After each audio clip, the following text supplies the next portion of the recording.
Governments across the world have put forward a string of green policies aimed at saving the environment, from cutting back on car use to increasing reliance on renewable energy. But is there an inconvenient truth? Are those green policies vote losers?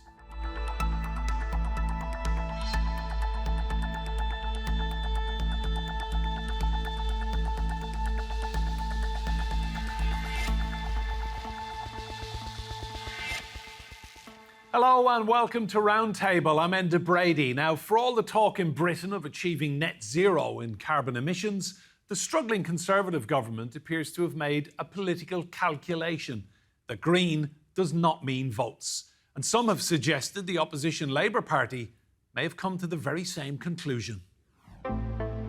Britain's ruling Conservative Party appears to be accelerating the process of pulling back on its environmental pledges. Last month, the government of Rishi Sunak said it will allow new drilling for oil and gas in the North Sea. It's also backing away from a policy to ban new petrol cars from 2030. The Labour Party also appears to be doing something similar. Shadow Chancellor Rachel Reeves now insists economic prosperity is more important than a previous plan to invest £28 billion a year to accelerate the shift towards net zero.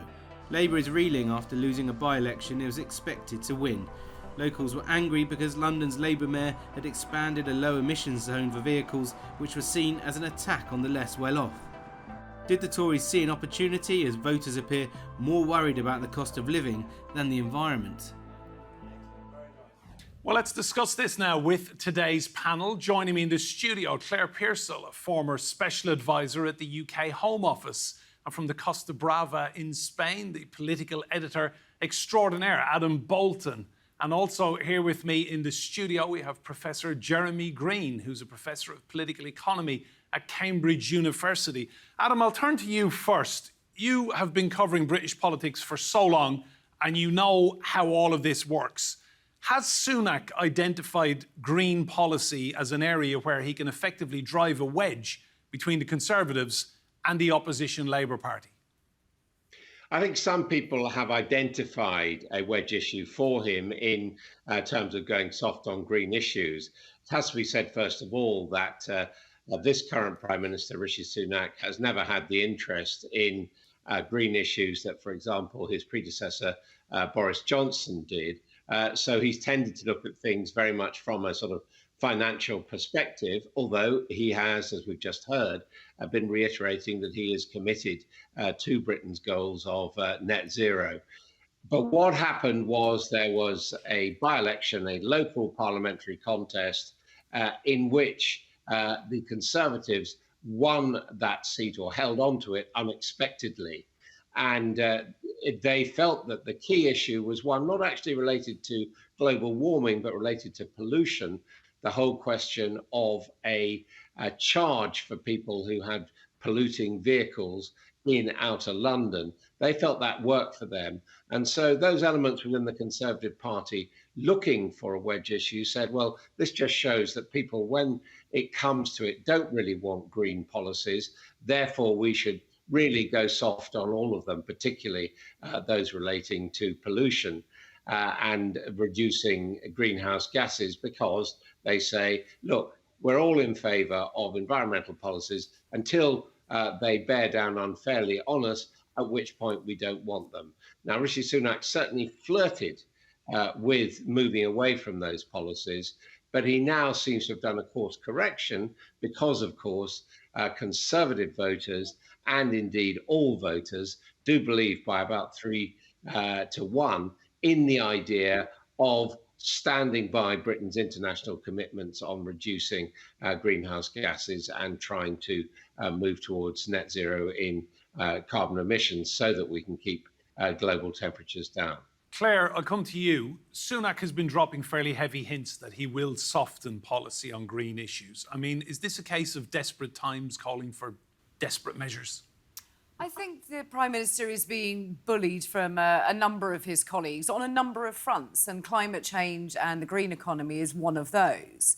The voters, yes, it's popular, as Adam has just said, but it's not popular when it comes to who's going to pay for it, which is why in the Uxbridge by-election, the ultra low emission zone, which is essentially another tax on the car driver, costs people money. So they don't want to have something which is going to put an excessive burden on their cost of living, which is already at record levels. So I think that there are a number of issues at play, but the Prime Minister is desperately looking for something that the majority of Conservative voters, especially, are going to like. And they haven't seemed to like green issues, but that's because he's only really listening to those who are shouting the loudest, and they aren't always representative of the rest of the voters that he has throughout the country.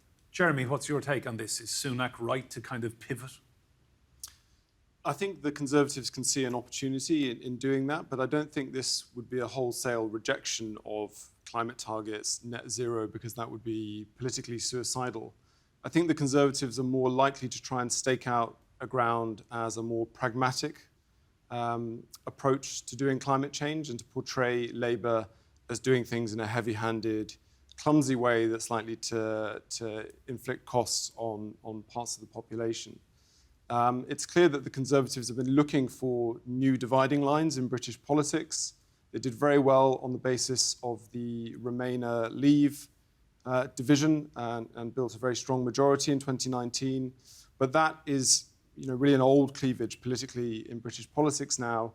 And there has been this search in the Conservative press to find new dividing lines through themes of culture, history, gender.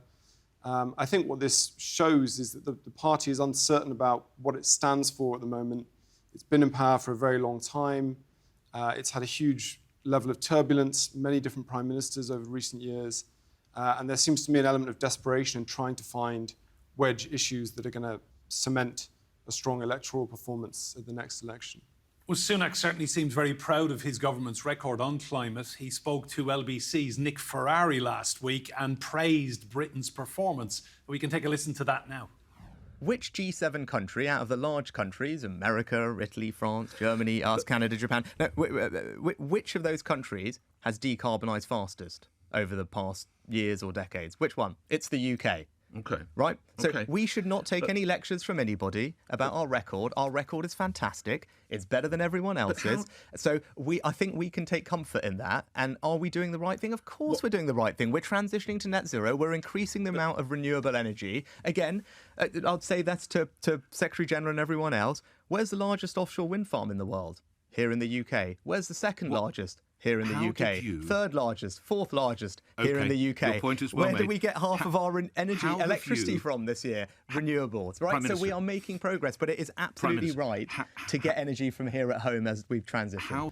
So, Adam, Rishi Sunak gives that interview, and yes, he has flown up to Scotland recently. He has announced 100 new licences to drill for oil and gas in the North Sea.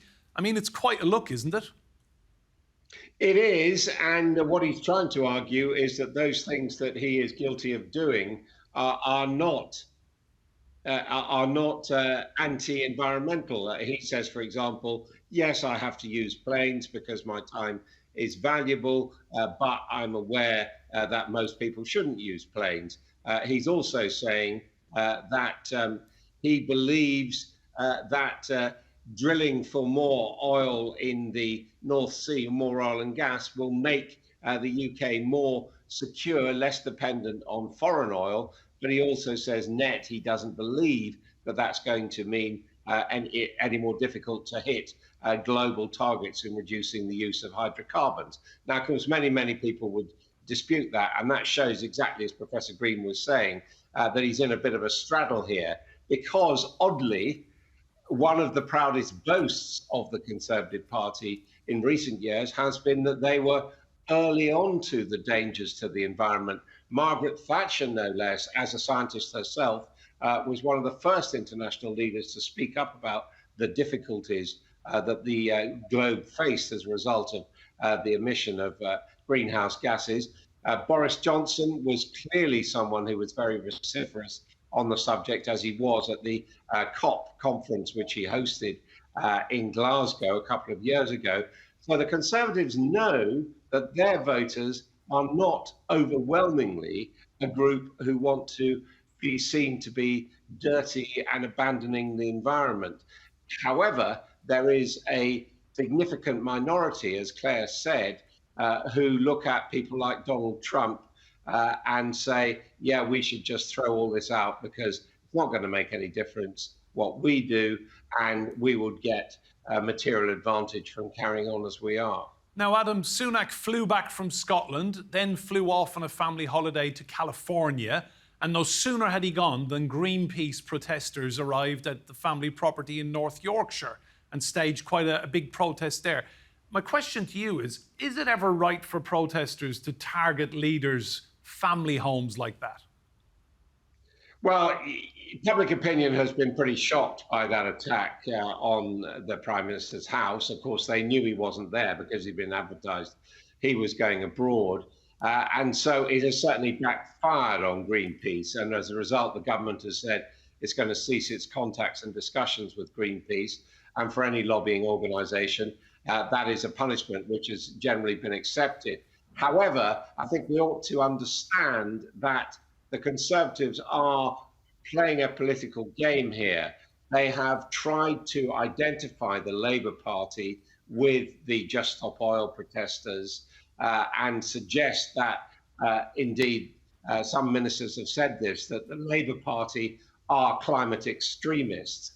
And so when you get groups like Greenpeace behaving like this, they actually make it more difficult for the Labour Party rather than for the Conservative Party, which generates quite a lot of sympathy, not just for the attack on the homes of the Prime Minister, but also for its trenchant criticisms and attempt to change the law to make other protests disrupting life difficult. And that's one of the reasons why on this issue, as on quite a lot of others, we're seeing a pretty close alignment between the position of the Labour leadership under Keir Starmer and the Conservative government's position.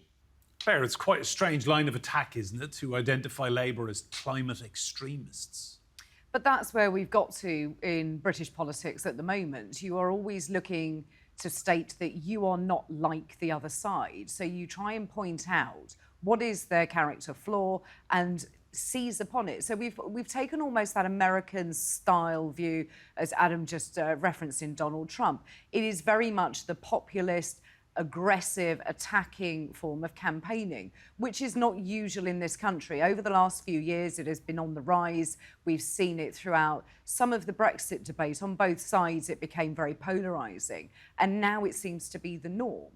So I think the rhetoric around who is an eco-terrorist or those kind of phrases is really unhelpful. It doesn't solve the problem of what you're going to do about your targets for net zero, and it doesn't enamour the public to politics as a whole. Jeremy, would you concur what Sunak is doing? I mean, it is a very, very odd line of attack, isn't it? Yeah, I mean, I think on the point of protest, this can be a really important part of a healthy, vital democracy. We know that from previous historical developments, such as the extension of suffrage in the UK, protest movements have been very significant, as have other forms of civil society organisation. That said, of course, it's really important to build public opinion around these issues in intelligent ways that keep voters on side and raise awareness of the climate issue. But to build on what Claire was saying, I very much agree that how we go about achieving net zero is really a litmus test for the health of our democracy.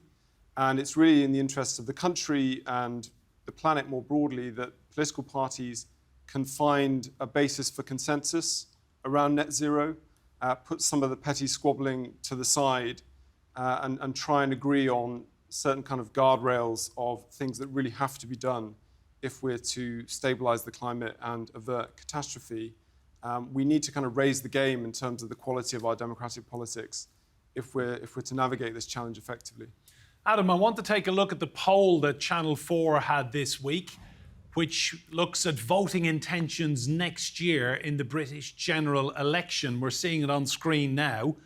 It would give Labour an absolute landslide, greater even than Tony Blair achieved in 1997. Labour would have 460 seats. What's your reading of where British public opinion and voting intention is right now? I mean, is that poll believable?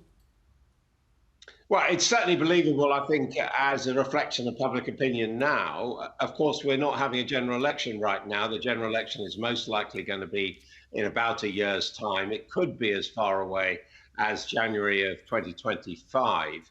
And all the evidence of past general elections is that poll leads tend to narrow as election day gets closer. And of course, that's one of the things, as Claire was saying, that the Conservative Party are trying to do. They're trying to find wedge issues that will split off some voters from the opposition parties, and in the process, at the very least, make their scale of their defeat a lot less. And I think that there are two things that we have to bear in mind here. To a certain extent, the polls are so wide right now. The Conservatives have had so many problems with a disastrous, shortest Prime Minister ever last year in Liz Truss, an economic crisis which she helped to precipitate, and Boris Johnson going in disgrace, that it's not surprising in the sense that the opposition are such a long way ahead. And when you come to talking about environmental issues, as much as trying to win over new voters, what the Conservative Party is trying to do is to motivate its existing supporters to actually go to the polls. And they may be the people who have the most negative climate opinions. But I think there's one important issue about British Greenism, which we haven't identified yet. And that is that the big difference on the environment between Labour and the Conservatives is not the policies which they want to take to reduce greenhouse gas emissions. The big issue is how much money they would spend on what Labour calls a Green New Deal. And there, it's very significant that the Labour Party have said that, yes, they see this as an opportunity. They would like to spend £28 billion on generating green jobs and green industry, really following in line with what President Biden has tried to do in the United States, what the European Union is talking about doing. But Rishi Sunak, who, of course, remember, is a bean counter, he's someone who comes from the Treasury, the Finance Ministry, he has explicitly said he is not interested in following Joe Biden's Green Initiative. And the Conservatives continue to attack Labour for their spending plans on green policies, even although Labour have said that they will only commit to those policies when the economy is in a position to afford them. Claire, that poll was so bad for the Conservatives. I mean, looking at it again, Rishi Sunak may not even keep his seat. I mean, what was your take on it? Were you shocked?